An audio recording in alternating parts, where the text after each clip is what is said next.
శాంతి. ఈరోజుటి మురళీ తారీఖు నవంబర్ 26, 2024. శివ భగవాను వాచ. మధురమైన పిల్లలు, మీరు త్రిమూర్తి తండ్రి సంతానం. మీకు మీ 3 కర్తవ్యములైన స్థాపన, వినాశనం, పాలనలు గుర్తుండాలి.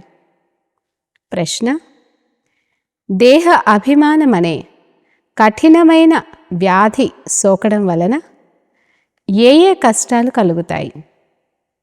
జవాబు: మొదటిది, దేహాభిమానం ఉన్నవారిలో ఈర్ష్య ఉంటుంది.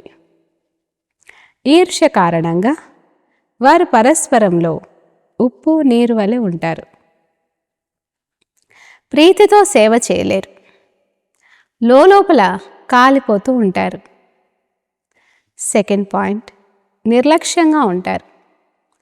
మాయ వారిని చాలా మోసగిస్తూ ఉంటుంది. పురుషార్థం చేస్తూ చేస్తూ అదృశ్యమైపోతారు. అందువలన చదువునే వదిలేస్తారు. థర్డ్ పాయింట్, దేహాభిమానం వలన హృదయం స్వచ్ఛంగా ఉండదు. కనుక తండ్రి హృదయాన్ని అధిరోహించలేరు.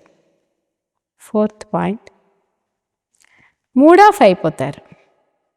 వారి ముఖమే మారిపోతుంది. అచ్చా, మధురాతి మధురమైన అపురూపమైన పిల్లలకు మాత్పిత బాప్దాదాల ప్రియ స్మృతులు మరియు గుడ్ మార్నింగ్.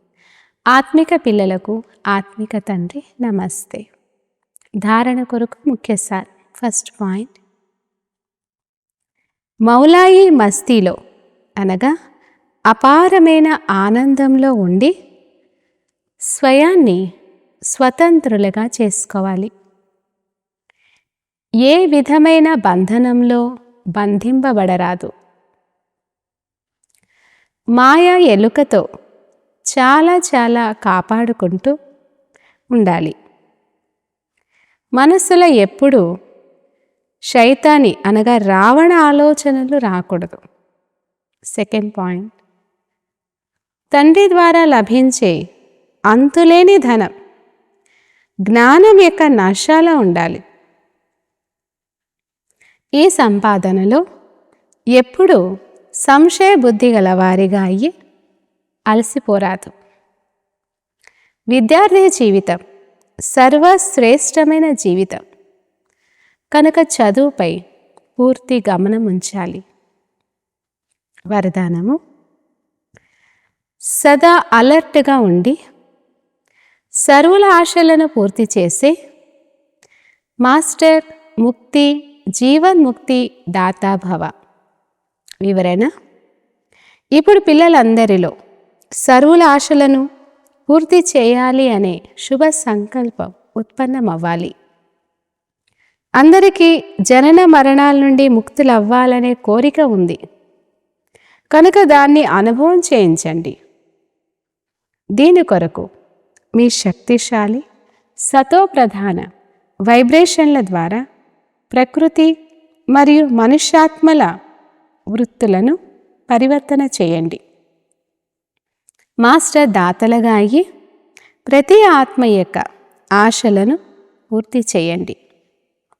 ముక్తి జీవన్ముక్తులను దానమివ్వండి.